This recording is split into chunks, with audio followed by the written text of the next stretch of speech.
What you're about to see in this video clip right here is a 16-hand horse that got out of hand. This horse was pulling on her owner, left and right, backing up, rearing up in the air. Just getting unpleasant. You thought that first video, well, that's kind of easy, getting that horse into the box. Well guys, that's not where it started. It took a lot of time, a lot of knowledge, and a lot of patience to get this horse to understand to the point where she needs to get into the box.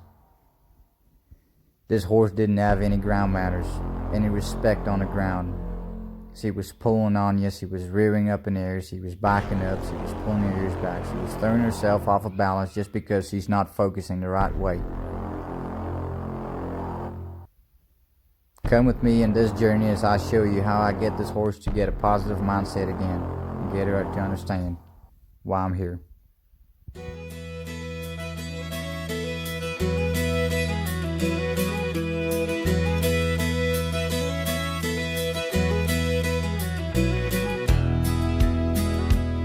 Now Daddy didn't like trouble, but if it came along, everyone that knew him knew which side that he'd be on.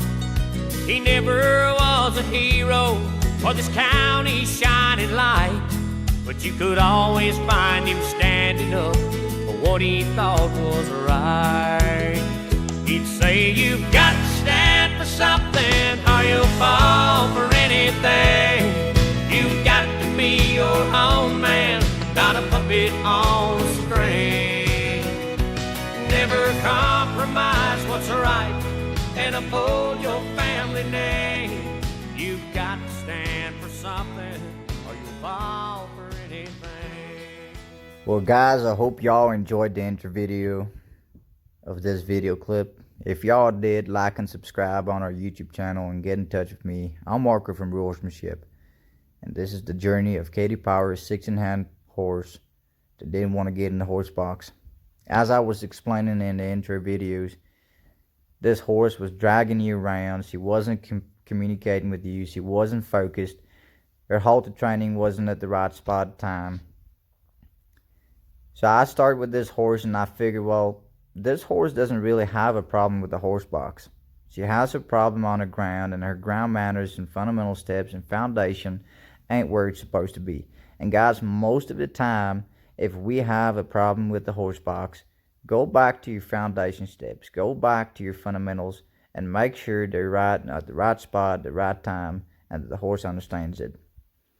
So I started off with one of my fundamental steps, getting that horse to understand that she needs to open up her communication channels on the ground with the rope, getting her to stand still and understand that she can walk off, and I want her to be open on the left side of her body and on the right side of her body. As I'm throwing this rope, I'm making sure that I'm keeping a consistent movement. That's very important. Keeping a consistent movement on the neck, on the back of the horse, on the front legs, on her butt, and on her hindquarters on both sides of the horse.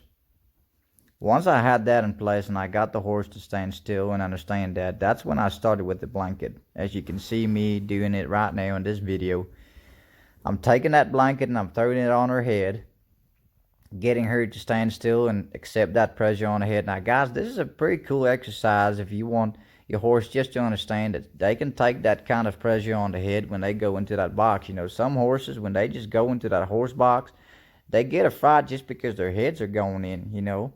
This horse even stomped her head, bumped her head when she was backing up that same day.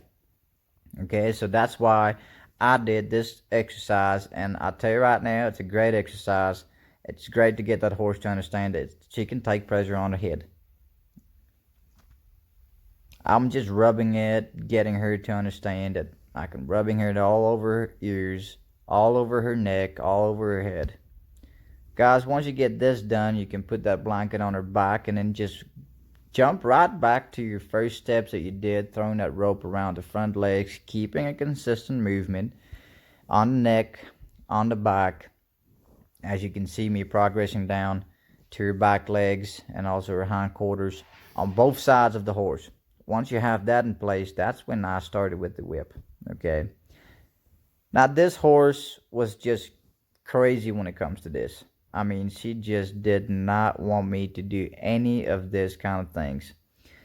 So I just made sure that, I have this in place and that she understands why I'm here, because I can't load this horse into the horse box if I don't have this all in place. And this is the right time to start off with the whip, okay? Your stick and string, whatever you want to call it. You can see me as I'm waving this stick and string, this whip at her head, but I'm waving it over her head. I'm not hitting her with it as she's backing up.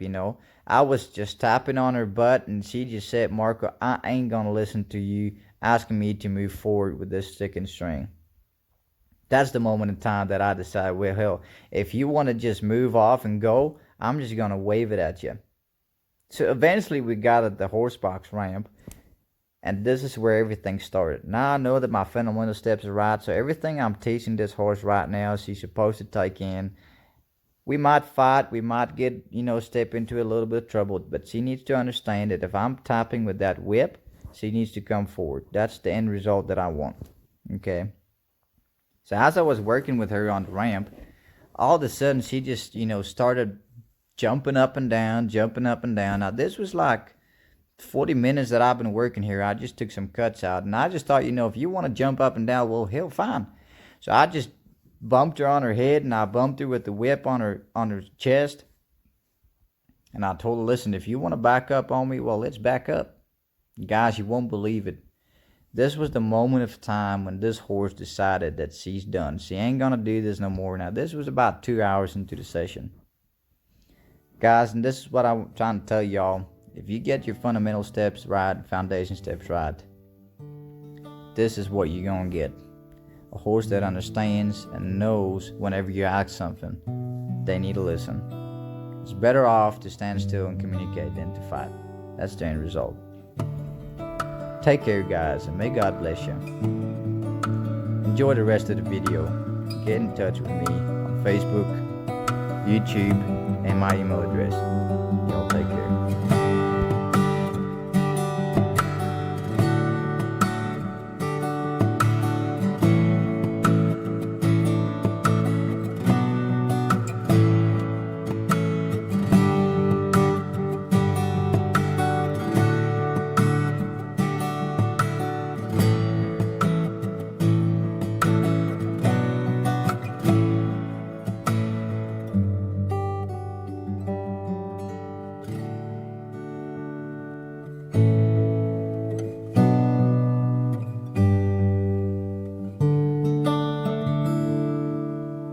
Mm-hmm.